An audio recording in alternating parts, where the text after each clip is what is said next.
ऐसे लोग पार्लियामेंट में एक ह्यूमन बॉम्ब की तरह हैं जो पार्लियामेंट को उड़ा सकते हैं। ये मैं बिल्कुल स्पष्ट शब्दों में कह रही हूँ और मैं इसके लिए अपने आप को जिम्मेदार मानती हूँ। मैं ये कहना चाहूंगी कि इस देश में शहीदों का अपमान अब यूथ नहीं सहेगा। और ये जो माइंडसेट है ना कि भगत सिंह पैदा हो लेकिन दूसरे के घर में पैदा हो, वो भी नहीं चलेगा। क्योंकि मैं एक फौजी परिवार से आती हूँ और शहीद भगत सिंह के बारे में उनको टेररिस्ट बोलना, आतंकवादी बोलना, भिंडरेवाला को अपनी सपोर्ट देना और ये अपनी जीत का श्रेय भी उनको देना, सिमरनजीत सिंह कौर का ये कायदा हमेशा से रहा है। पंजाब और सिख को जिहाद की तरफ ले जाने वाले और खालिस्तान की मांग करने वाले अब सिमरनजीत सिंह मान को पार्लियामेंट से बाहर आना ही पड़ेगा। और शहीद और एक जिंदा व्यक्ति में बस थोड़ा सा ही डिफरेंस होता है भाई साहब। जिसके घर में व्यक्ति शहीद होता है उसको पता चलता है क्या दर्द होता है। मुझे चाहे पंजाब कोर्ट तक जाना पड़े, पंजाब हाई कोर्ट तक जाना पड़े, चाहे दिल्ली लोअर कोर्ट तक जाना पड़े, चाहे मुझे संगरूर की सड़कों पे जाना पड़े। अब हमारे शहीदों के बारे में इस तरह की बातें जो भी करेगा उसका पब्लिक बाइकआउट, उसका सामाजिक बाइकआउट होना जरूरी है। मैं इस बयान को एक देखिए, वो खालिस्तानी सपोर्टर है, वो कभी नहीं कहेंगे कि हम भगत सिंह को नेता मानते हैं, भगत सिंह को हम शहीद मानते हैं। ਵੱਡੀ ਖਬਰ ਸੰਗਰੂਰ ਤੋਂ ਮੈਂਬਰ ਪਾਰਲੀਮੈਂਟ ਸਿਮਰਨਜੀਤ ਸਿੰਘ ਮਾਨ ਨਾਲ ਜੁੜੀ ਹੋਈ ਸਾਹਮਣੇ ਆ ਰਹੀ ਹੈ। ਦਰਅਸਲ ਭਾਜਪਾ ਆਗੂ ਟੀਨਾ ਸ਼ਰਮਾ ਨੇ ਸਿਮਰਨਜੀਤ ਸਿੰਘ ਮਾਨ ਖਿਲਾਫ ਦਿੱਲੀ ਦੇ ਪਾਰਲੀਮੈਂਟ ਥਾਣੇ 'ਚ ਸ਼ਿਕਾਇਤ ਦਰਜ ਕਰਵਾਈ ਹੈ। ਉਹਨਾਂ ਦਾ ਕਹਿਣਾ ਹੈ ਕਿ ਸਿਮਰਨਜੀਤ ਸਿੰਘ ਮਾਨ ਅਸਤੀਫਾ ਦੇਣ ਅਤੇ ਸ਼ਹੀਦਾਂ ਬਾਰੇ ਗਲਤ ਬੋਲਣਾ ਬਿਲਕੁਲ ਵੀ ਬਰਦਾਸ਼ਤ ਨਹੀਂ ਕੀਤਾ ਜਾਵੇਗਾ। ਉਹਨਾਂ ਦਾ ਇਸ ਤਰ੍ਹਾਂ ਦਾ ਬਿਆਨ ਦੇਸ਼ ਵਿਰੋਧੀ ਹੈ। ਮੈਂ ਇਸ ਦਾ ਵਿਰੋਧ ਕਰਦੀ ਹਾਂ। ਅੱਜ ਦੇਸ਼ ਦੇ ਲੋਕ ਸ਼ਹੀਦ ਭਗਤ ਸਿੰਘ ਨੂੰ ਆਪਣਾ ਹੀਰੋ ਮੰਨਦੇ ने उसके खिलाफ अजिहे शब्द बिल्कुल भी नहीं सुनेंगे। मैम, जिस तरीके से सिमरनजीत सिंह मान का बयान आया शहीद आजम भगत सिंह को लेकर, आपने आज कंप्लेंट भी की है, क्या कहना चाहेंगे? देखिए, कंप्लेंट मैंने कल 2 बजे की है जब वो ओथ ले रहे थे पार्लियामेंट में। और मैं ये कहना चाहूंगी कि इस देश में शहीदों का अपमान अब यूथ नहीं सहेगा। और ये जो माइंडसेट है ना कि भगत सिंह पैदा हो लेकिन दूसरे के घर में पैदा हो, वो भी नहीं चलेगा। क्योंकि मैं एक फौजी परिवार से आती हूँ और मेरे हस्बैंड अभी भी सर्विंग हैं और दिल्ली में ही पोस्टेड है। ससुर मेरे रिटायर्ड है। हमारे परिवार के कई बच्चे जो हैं वो फौज में हैं। फौज का मोटिवेशन खत्म हो जाएगा क्योंकि जो पुराने शहीद हैं वो भी फौजी की तरह ही लड़ रहे थे बॉर्डर्स पे और देश को आज़ाद कराया। शहीद भगत सिंह के बारे में उनको टेररिस्ट बोलना, आतंकवादी बोलना, भिंडरेवाला को अपनी सपोर्ट देना और ये अपनी जीत का श्रेय भी उनको देना, सिमरनजीत सिंह कौर का ये कायदा हमेशा से रहा है। असी ये अब नहीं सहेंगे। सानू साडी कम्युनिटी विच काफ़ी रोष है। Apart from our community, Punjab और सिख को जिहाद की तरफ ले जाने वाले और खालिस्तान की मांग करने वाले अब सिमरनजीत सिंह मान को पार्लियामेंट से बाहर आना ही पड़ेगा। ऐसे लोग पार्लियामेंट में एक ह्यूमन बॉम्ब की तरह हैं जो पार्लियामेंट को उड़ा सकते हैं। ये मैं बिल्कुल स्पष्ट शब्दों में कह रही हूँ और मैं इसके लिए अपने आप को जिम्मेदार मानती हूँ।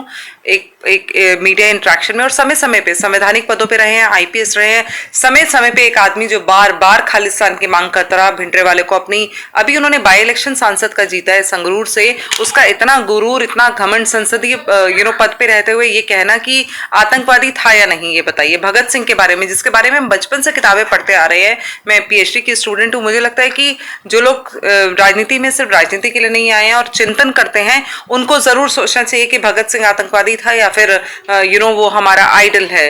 और इस पे अब पार्लियामेंट में जरूर चर्चा होनी चाहिए क्योंकि ये प्रश्न कई बार उठ चुका है। 2014 के बाद भारतीय जनता पार्टी की सरकार, हमारी सरकार आने के बाद ये तय हुआ कि सुभाष चंद्र बोस की कहानी के पीछे जाएंगे, रहस्य के पीछे जाएंगे, उनके मौत के रहस्य के पीछे जाएंगे और जो सब कुछ निकल के आया वो हिंदुस्तान ने देखा। तो ऐसे ही अब हमारे जो मार्टियर्स हैं, जो शहीद हैं, जिनके बारे में दूसरी कंट्रीज में जाके, अरब कंट्रीज में जाके, पाकिस्तान में जाके गंदा बोला जाता है, मैं कोट अनकोट कहूंगी कि गंदा बोला जाता है, उनको डीमीन किया जाता है, उनको आतंकवादी बोला जाता है, ये अब ये देश सही नहीं सहेगा।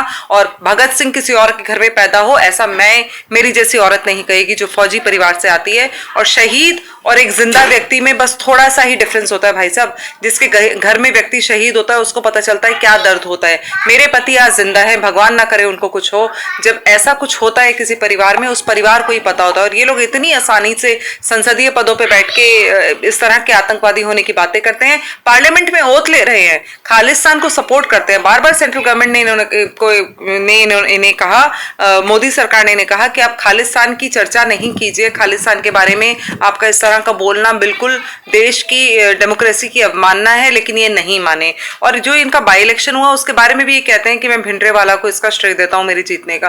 तो ऐसा व्यक्ति जो है वो सिखों को जिहाद की तरफ लेकर जा रहा है, पंजाबियों को, पंजाब की जहानियत को जिहाद की तरफ लेकर जा रहा है। ऐसे व्यक्ति का समाज में और संवैधानिक पद पे होने का कोई अधिकार नहीं है। और एक बात मैं और कहना चाहूंगी, जब महात्मा गांधी के बारे में उल्टा सीधा बोलने पर एफआईआर हो सकती है, तो मैं भगत सिंह के बारे में भी बोलने पर एफआईआर करा के रहूंगी।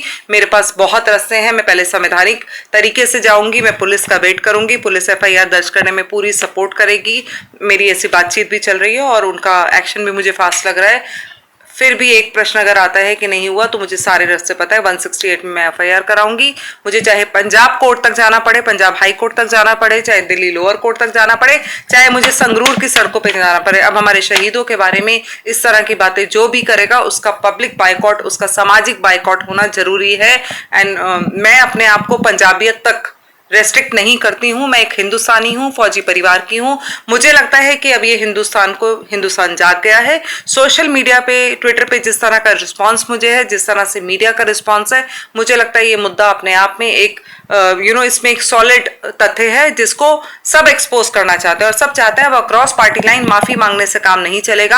आपको संवैधानिक पद छोड़ना ही पड़ेगा और आपको सजा काटनी पड़ेगी इस तरह की बातें करने पे, क्योंकि इसका सीधा सीधा जो रेलेवेंस आईपीसी सीआरपीसी है वो सेडेशन आता है। सेडेशन पे अभी सुप्रीम कोर्ट ने थोड़ा सा उसको होल्ड किया हुआ है, लेकिन एंटी नेशनल एक्टिविटी और राष्ट्रद्रोही, ये दोनों चीजें इस पे फिट बैठती हैं। और राष्ट्रद्रोह में अगर एक बार कोई आदमी अंदर जाता है तो इस समाज को भी अंडरस्टैंडिंग आएगी और समझ आएगा कि इस तरह की बातें नहीं करनी है। आप कल जो उन्होंने बयान दिया, हमने उनसे पूछा था जी, मैं इस पे माफी मांगते हैं, तो उनका साफ कहना था कि हम इस पे माफी नहीं मांगेंगे। ये मेरा बिल्कुल सही बयान है।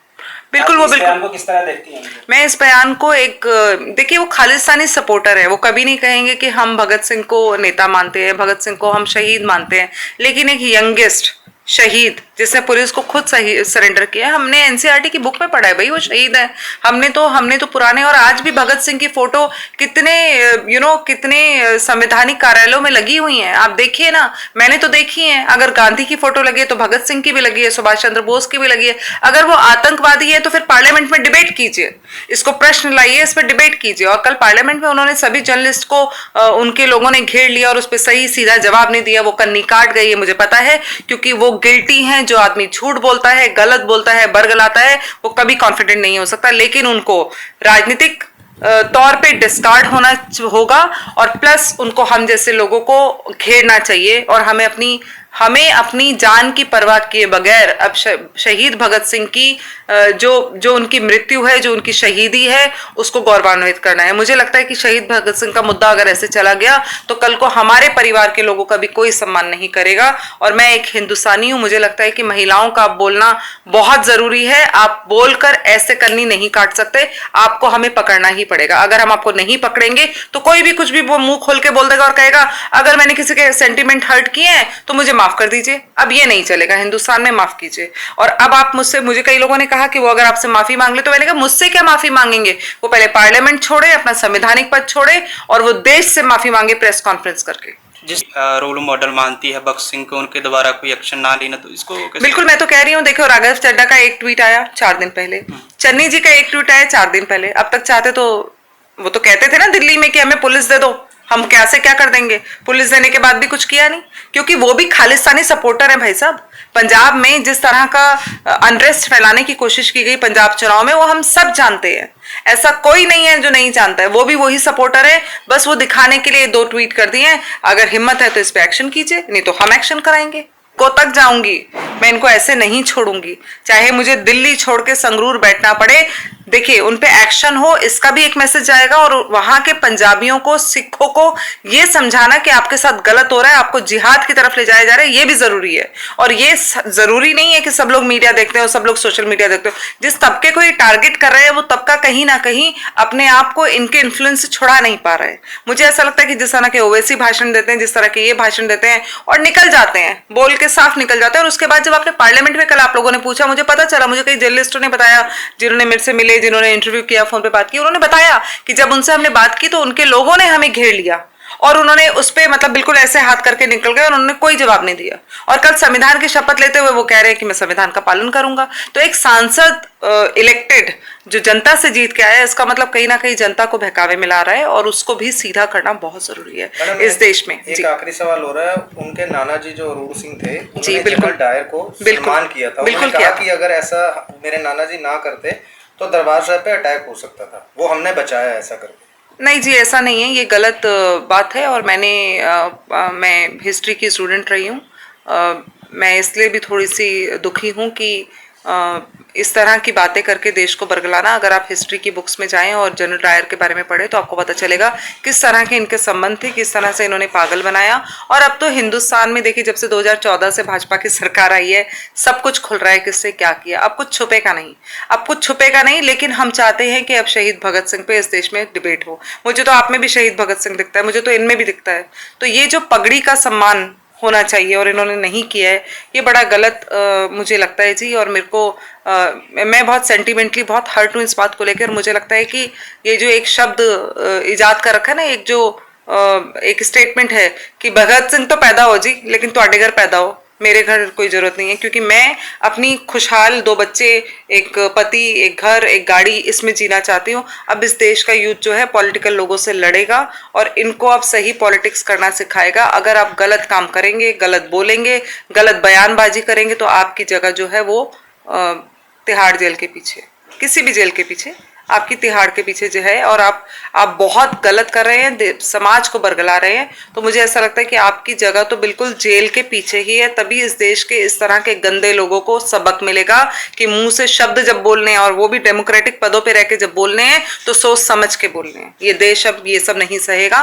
और 2014 के बाद हमारी मोदी सरकार ने शहीदों को सम्मान दिलाने का काम किया है और इसी कड़ी में ये अगला कदम है, जिसको मैंने आपको कहा कि मैं थाना, पुलिस, कोर्ट, संगरूर, पंजाब, यहां तक जाऊंगी और पार्लियामेंट तक भी जाऊंगी। लेकिन पहले मैं अपनी संवैधानिक पद की एक्सरसाइज करूंगी, इसके बाद मैं इनको पब्लिकली घेरूंगी। मेरा ये विचार है। Thank you. ਦੱਸ ਦੇ ਕਿ ਟੀਨਾ ਸ਼ਰਮਾ ਨੇ ਇਹ ਵੀ ਆਖ ਦਿੱਤਾ ਕਿ ਜੇਕਰ FIR ਨਾ ਦਰਜ ਹੋਈ ਤਾਂ ਉਹ ਹਾਈ ਕੋਰਟ ਸੰਗਰੂਰ ਹਰ ਥਾਂ ਜਾਵੇਗੀ, ਪਰ ਸਿਮਰਨਜੀਤ ਸਿੰਘ ਮਾਨ ਨੂੰ ਜੇਲ੍ਹ ਭੇਜਾਂਗੇ। ਜੇਕਰ ਗੱਲ ਕੀਤੀ ਜਾਵੇ ਸਿਮਰਨਜੀਤ ਸਿੰਘ ਮਾਨ ਦੀ ਤਾਂ ਉਹ ਆਪਣੇ ਬਿਆਨ ਤੇ ਕਾਇਮ ਨੇ। ਉਹਨਾਂ ਨੇ ਸਾਫ਼ ਕਿਹਾ ਕਿ ਉਹ ਆਪਣੇ ਬਿਆਨ ਤੇ ਖੜੇ ਨੇ ਤੇ ਕਾਇਮ ਰਹਿਣਗੇ। ਉਹ ਕਿਸੇ ਕੋਲੋਂ ਵੀ ਮਾਫੀ ਨਹੀਂ ਮੰਗਣਗੇ। ਦਿੱਲੀ ਤੋਂ ਦਵਿੰਦਰ ਸਿੰਘ ਦੀ ਰਿਪੋਰਟ, D5 ਚੈਨਲ ਪੰਜਾਬੀ। ਹੋਏਗੀ ਕਿਸਾਨਾਂ ਦੀ ਗੱਲ, ਨਵੀਂ ਖੇਤੀ ਮਸ਼ੀਨਾਂ, ਬੀਜਾਂ ਤੇ ਬਾਗਾਂ ਦੀ ਗੱਲ ਲੈ ਕੇ ਚੱਲਾਂਗੇ ਤੁਹਾਨੂੰ ਰੰਗਲੇ ਪੰਜਾਬ ਦੇ ਖੇਤਾਂ ਵੱਲ। ਦੇਖਣਾ ਨਾ ਭੁੱਲਣਾ ਸਾਡਾ ਖਾਸ programme farming with Amarjeet Waraich, ਸੋਮਵਾਰ ਤੋਂ ਸ਼ੁੱਕਰਵਾਰ ਸਵੇਰੇ 7:30 ਵਜੇ D5 ਚੈਨਲ ਪੰਜਾਬੀ ਤੇ। ਕੀ ਹੁੰਦੀ ਹੈ ਜਮਾਬੰਦੀ, ਕਿਵੇਂ ਬਣਦੀ ਹੈ ਵਸੀਅਤ, ਜ਼ਮੀਨ ਜਾਇਦਾਦ ਦੇ ਹਰ ਮਸਲੇ ਤੇ ਕਰਾਂਗੇ ਚਰਚਾ। ਦੇਖਣਾ ਨਾ ਭੁੱਲਣਾ ਸਾਡਾ ਖਾਸ programme naibtehsildar.com। D5 channel Punjabi ਹੁਣੇ ਸਬਸਕ੍ਰਾਈਬ ਕਰੋ, ਬੈਲ ਆਈਕਨ ਤੇ ਕਲਿੱਕ ਕਰੋ।